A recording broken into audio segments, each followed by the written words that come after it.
Bismillahirrahmanirrahim. Assalamualaikum warahmatullahi wabarakatuh. Baik, di video kali ini saya akan membahas materi matematika peminatan kelas 11, yaitu materi pertama di kelas 11 semester 1. Kita akan bahas mengenai persamaan trigonometri.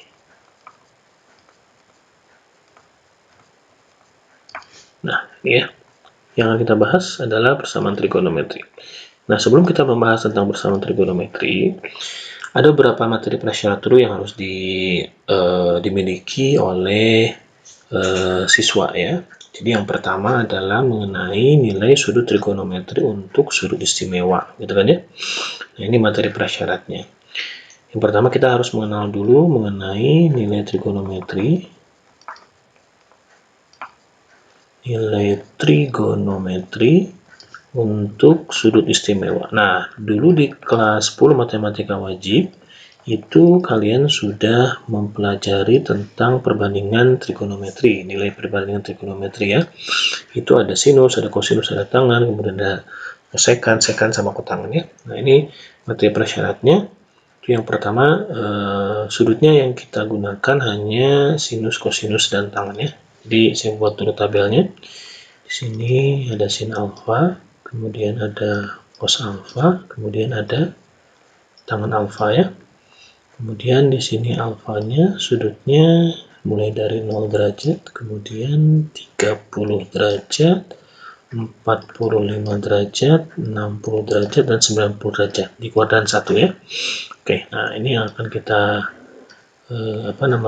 isikan nilai-nilai trigonometrinya untuk sudut istimewa. Coba diingat lagi ya, kira-kira masih ingat atau sudah lupa nih ya. Oke, ini yang pertama. Oke, sekarang kita tentukan dulu. Ini kan gampang ya, 0, kemudian ini setengah, kemudian ini setengah akar 2, ini setengah akar 3, ini 1 ya.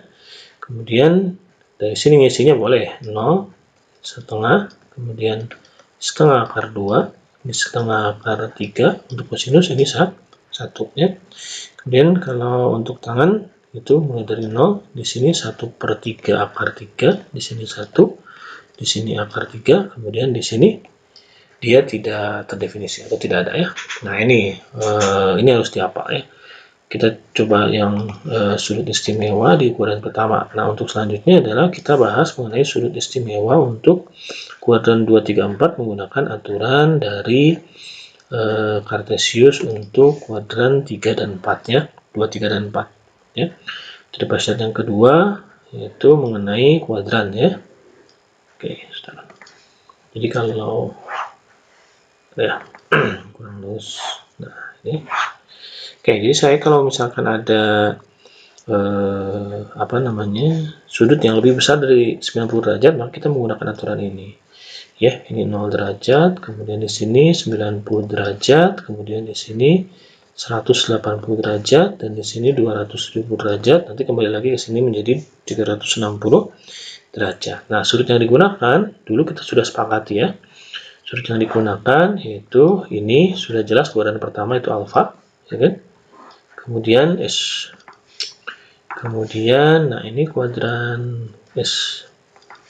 Kuadran kedua, kalau misalkan di sini alfanya, maka sudutnya yang digunakan yaitu adalah berapa? 180 derajat dikurangi alfa, ya. Kemudian kuadran ketiga, kalau di sini alfanya, maka sudut yang digunakan adalah persamaan untuk kuadran ketiga 180 derajat ditambah alfa. Kemudian terakhir, kalau misalkan kita punya sudut alfanya di kuadran keempat, ya, maka ini sama dengan 360 derajat dikurangi alfa. Nah, ketentuannya adalah setiap kuadran ini ada yang berbeda-beda ya. Jadi di kuadran pertama semua nilai positif, kemudian di kuadran kedua itu hanya sinus dengan kosekan, ya. Kemudian di kuadran ketiga hanya tangan dengan kotangan, dan kuadran terakhir, kuadran keempat itu hanya kosinus dengan sekan, ya. Nah, ini yang jadi acuannya. Oke. Nah, apa namanya, ini adalah materi prasyarat untuk nanti kita belajar mengenai persamaan trigonometri, gitu ya. Nah, ini misalkan saya berikan contoh untuk mengingat lagi ya. Contohnya, misalkan saya tentukan, misalkan ya, tentukan nilai dari nomor 1 sinus 60 derajat. Nah, ini kan sudah dari tabel ya. Sinus 60 itu adanya di sinus 60. Berarti hasilnya adalah setengah akar 3. Kemudian yang kedua, kosinus 45 misalkan ya. Kosinus 45 derajat, maka ini kosinus 45 ada di sini, berarti ini irisannya itu sama dengan setengah akar 2. Dan yang ketiga, tangan 30 misalkan ya. Ini juga sama ada di tabel. Ini sama dengan berapa? 1/3 akar 3 ya. Sekarang nomor 4, kita masuk ke nilai trigonometri untuk yang lebih besar dari 90 derajat. Misalkan saya punya berapakah nilai dari kosinus 135 derajat ya. Nah, 135 derajat berarti menggunakan rumus kaidah ini. 135 itu ada di kuadran berapa? Oh, ternyata ada di kuadran kedua, berarti menggunakan rumus ini 180 derajat dikurangi alfa. Maka yang ini 135 diubah menjadi buka kurung 180 derajat dikurangi berapa? Nah, itu harus dikurangi 45 derajat. Kan ya? 135. Nah, nilai kosinus ini di kuadran kedua nilainya adalah yang di kuadran 2 positif itu hanya sinus dengan kosekan. Berarti di luar dari ini adalah negatif. Artinya kosinus itu di luar dari sinus dengan kosekan. Artinya dia pasti nilainya menjadi negatif kosinus, yang diambil adalah pengurangnya. Atau setelah sudut yang dikurang atau ditambah. Ya, jadi ini sama dengan negatif kosinus 45 derajat. Kita tahu kosinus 45 derajat sama dengan ini kan, tetapi ada negatifnya di depan. Nah, itu ya. Nah, itu contohnya. Kemudian yang kedua saya perjelas lagi. Misalkan saya punya tentukan nilai dari sinus 240 derajat. Nah, 240 derajat itu ada di kuadran berapa? Oh, ada di kuadran ketiga. Berarti rumus sudutnya 180 derajat ditambah alfa, gitu ya. Nah, sekarang kita tahu bahwa ini 240-nya dirubah menjadi 180 derajat ditambah alfanya berapa supaya jadi 240? Berarti alfanya sama dengan 60 derajat, kan ya. Nah, ini nilai sinus di kuadran ketiga, kuadran ketiga itu pasti negatif, karena yang di kuadran ketiga itu yang positif hanya tangan dengan potangan. Berarti di sini pasti negatif sinus. Yang diambil adalah sudut terakhirnya, yaitu 60 derajat. Nah, sinus 60 sama dengan berapa? Sinus 60 itu sama dengan setengah akar 3. Kalau di depannya ada negatif sinus 60, berarti jadi negatif setengah akar 3. Gitu ya. Oke, itu ya bisa dipahami ya. Jadi cara mencarinya seperti itu untuk sudut yang lebih besar dari 90 derajat. Oke, nah selanjutnya kita akan lanjut ke materi persamaan trigonometrinya. Nah, kita mulai dengan persamaan trigonometri dasar.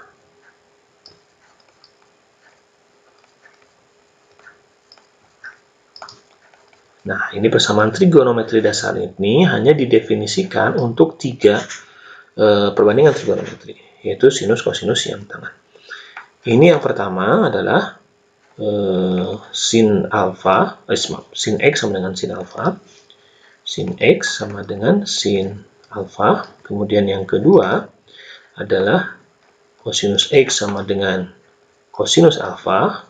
Kemudian yang ketiga adalah tangan X sama dengan tangan alfa.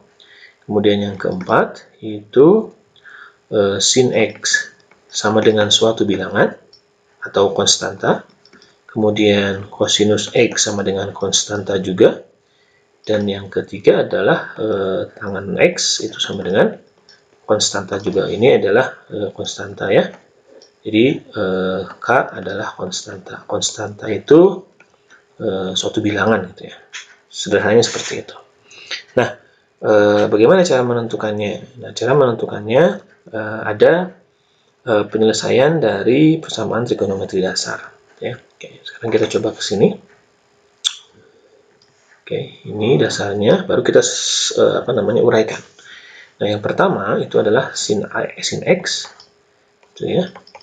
Sin x sama dengan sin alfa. Nah, ini rumusnya ada dua untuk x-nya.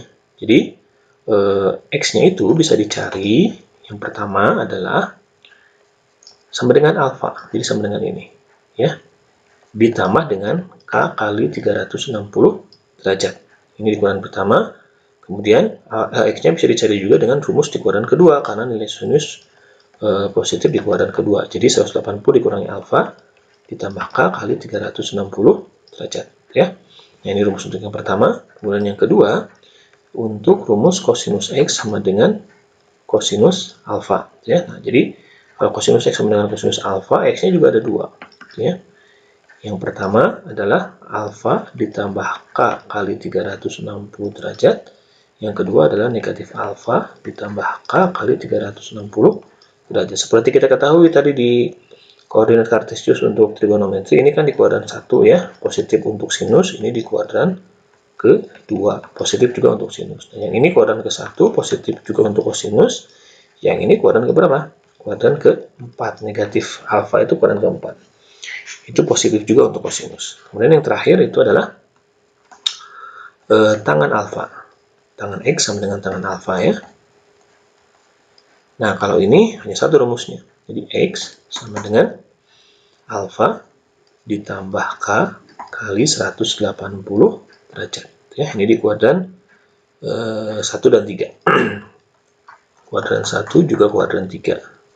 Karena tangan kuadran 1 dan kuadran 3 itu positif, gitu ya. Nah, jadi ini bisa seperti ini. Atau misalkan nanti bisa diganti ketika soalnya menggunakan V, ya. Menggunakan V, itu kan ya, bisa diingat ya.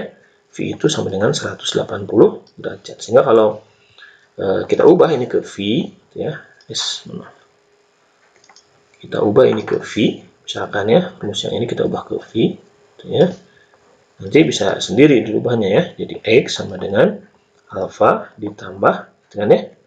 Nah, V-nya itu sama dengan 180 derajat. Jadi kalau 360 derajat kan 2 pi. Berarti di sini menjadi k kali 2V. Gitu ya. Nah, ini bisa seperti itu ya. Saya tidak tulis ulang karena hanya tinggal merubah 180 derajat dengan V. Kalau 360 berarti dengan 2V. Gitu kan ya. Oke. Sekarang kita coba contoh. Oh, ini terlalu samping ya. Oke, nggak apa-apa ya.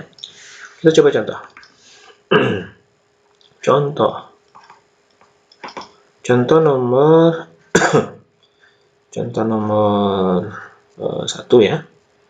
Misalkan saya punya persamaan trigonometri sin x sama dengan sinus 70 derajat, kan ya, dengan syarat x-nya harus 0 derajat sampai 360 derajat. Nah, ini penting batas ini untuk menentukan sirkulasi atau perputaran dari suatu nilai sudut trigonometri ya.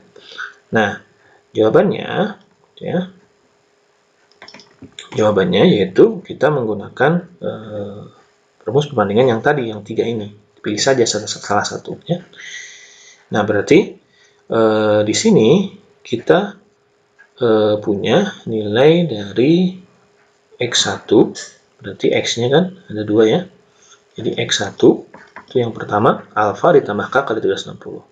Sementara kita tahu bahwa di sini alfanya adalah yang ini, alfanya adalah yang ini, 70 derajat. Sehingga x1-nya kita bisa tahu bahwa nilainya sama dengan 70 derajat.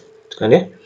Nah, kenapa kita tidak masukkan rumus ini? Kita langsung saja karena kalau misalkan nilai ini dimasukkan k-nya 1, pertama k-nya dimasukin 0 dulu ya. Jadi k-nya itu mulai dari 0, 1, 2, 3, 4, 5. Tapi ini untuk k-nya ini hanya berlaku untuk k sama dengan 0. Jadi x1-nya itu ya, kan rumusnya itu saya tulis lagi ya.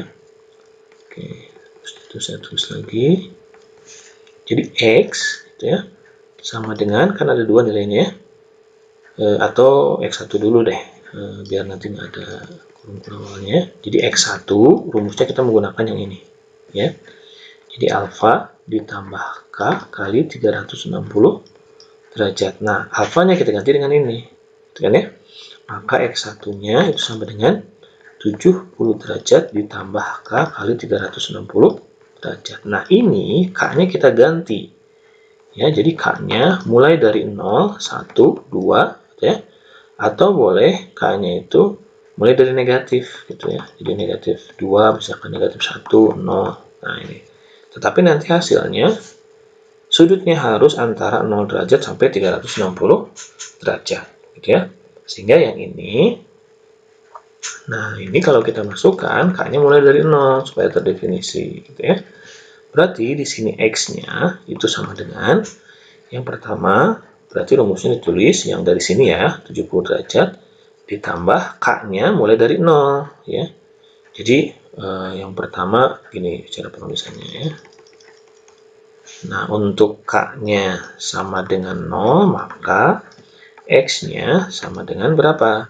Sama dengan 70 derajat ditambah 0 kali 360 derajat. Sama-sama kita ketahui bahwa ini 70 derajat ditambah 0 derajat, jadi sama dengan 70 derajat. Ya. Nah, kemudian selanjutnya kalau K-nya sama dengan 1. Nah, ini 70 derajat kan antara ini. Berarti memenuhi kan. Kalau K-nya kita ganti dengan 1, berarti X-nya sama dengan 70 derajat ditambah 1 kali 360 derajat. Sehingga di sini sama dengan 70 derajat ditambah 360 derajat sama dengan 430 derajat. Kita tahu bahwa 430 itu nggak berada di sini kan, lebih besar dari 360, berarti ini tidak memenuhi. Ya. Nah, jadi tidak memenuhi berarti dia tidak usah dilanjutkan K-nya untuk 2, pasti tidak akan memenuhi. Sekarang kalau kita ingin cek, misalkan K-nya turun di negatif 1, coba kita masukkan.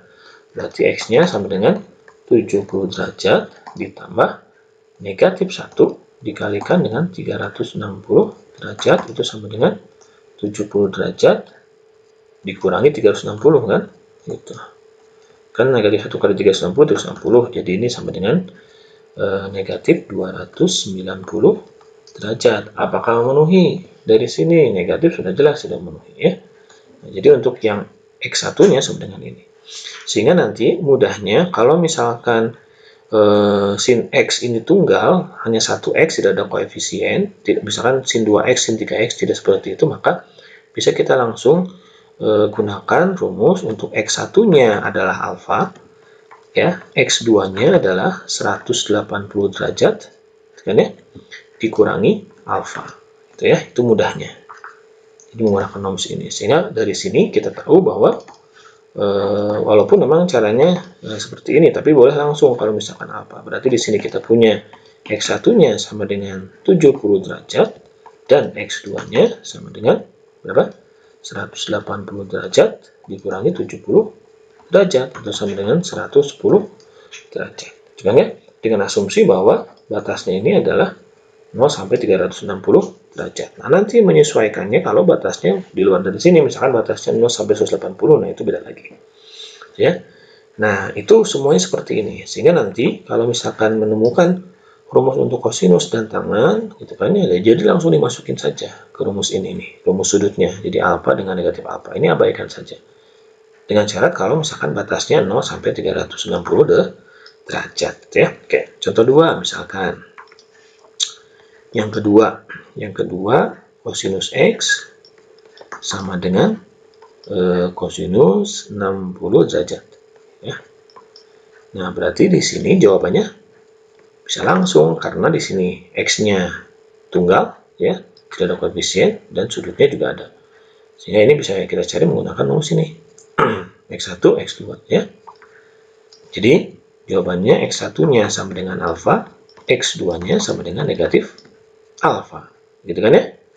Nah, itu jadi sekarang tinggal kita ubah apakah memenuhi enggak. Ini syaratnya sama ya, 0 derajat kurang dari X kurang dari 360 derajat. Nah, cuma di sini harus teliti untuk yang negatif X ini. Kalau kita masukkan langsung ke sini pasti negatif 60 tidak memenuhi. Tapi coba kita lihat ya. Kalau yang X ini itu sama dengan 60, itu pasti sudah memenuhi ya. Karena dia ada di sini. Tapi kalau yang X yang kedua itu negatif 60, itu dia pasti tidak memenuhi. Sehingga kita harus tambah dengan K kali 360, dan K-nya, ya, K-nya diganti oleh 1. Sehingga X-nya kita ganti, supaya dia jadi positif kan. Kalau K-nya diganti dengan 0, kan ini tidak akan berubah, tetap negatif. Supaya jadi dia positif dan kurang dari 360, maka harus dikalikan K-nya sama dengan 1. Sehingga X-nya sama dengan negatif 60 derajat ditambah 1 kali 360 derajat. Sehingga di sini sama dengan negatif 60 derajat ditambah 360 derajat, maka hasilnya menjadi 300 derajat. Oke, saya lupa ya. Di sini himpunan penyelesaiannya tadi ada 2 ya. Yang nomor 1 itu 70 dan 110 derajat ya. Nah, yang kedua, ini himpunan penyelesaiannya ada 2 juga, yaitu 60 derajat dan 360 derajat ya. Oke, nah itu dia. Jadi ini rumus yang kedua gitu ya. Soal-soal yang kedua. Kemudian, nah ini sudah habis ya. Oke. Contoh soal yang ketiga itu tangan cukup di sini, nggak akan cukup ya. Sama juga tangan. Kalau tangan rumusnya hanya 1 ya. Jadi hanya 1, sehingga nanti kita bisa kombinasikan ya. Ini rumusnya untuk tangan ya. Oke, kita buat baru. Contoh yang ketiga, misalkan saya punya soal, tentukanlah nilai tangan X sama dengan tangan 20 derajat. Oke, dengan syarat bahwa 0 derajat kurang dari X kurang dari 360 derajat. Ya. Nah, jadi ini. Nah, bagaimana cara menyelesaikannya? Ya, jadi sebetulnya sama sih cara penyelesaiannya dengan yang tadi, itu kan cuma rumusnya menggunakan rumus tangan ya. Oke, jadi yang ini berarti rumus tangan kan saya tulis ulang ya. Kalau kita punya tangan X sama dengan tangan alfa, maka X-nya itu sama dengan alfa ditambah K kali 180 derajat. Sehingga di sini alfanya jadi tunggal ya kan, hanya 1. Tapi nanti kita bisa kombinasikan. Kalau ini berarti rumus yang atas kita punya alfanya 20, maka X-nya sama dengan 20 ditambah K kali 360 derajat. Nah, sekarang kita coba KS 180 ya. K kali 180 derajat. Nah, kita coba untuk K-nya sama dengan 0. Itu ya, maka X-nya sama dengan 20 derajat ditambah 0 kali 180, gitu kan ya. Jadi sama dengan 20 kan, memenuhi dengan batas ini, memenuhi kan. Yang kedua, kalau K-nya sama dengan 1, apakah masih memenuhi atau tidak? Kalau 180 derajat ini biasanya memenuhi. 1 kali 180 derajat, berarti 20. 1 kali 180 kan 180, ditambahkan 20 jadi 200 derajat, ini masih memenuhi. Tapi ketika K-nya 2, ini tidak akan memenuhi. Jadi 20 derajat ditambah 2 kali 180 derajat. Kenapa? Karena 2 kali 180 derajat dari 360, 360 tambah 20, jadi 380. Sementara batasnya paling besar harus 360, makanya tidak memenuhi. Sehingga yang ini himpunan penyelesaiannya adalah 20 derajat dan 200 derajat. Itu ya. Nah, ini dia. Jadi persamaan dari trigonometri untuk sudut istimewa ya, dan prasyarat dari tadi yang kegiatan awal yaitu prasyarat mengenai sudut trigonometri untuk sudut istimewa gitu ya. Oke, saya kira itu saja untuk pertemuan pertama. Latihannya nanti saya akan berikan. Terima kasih. Assalamualaikum warahmatullahi wabarakatuh.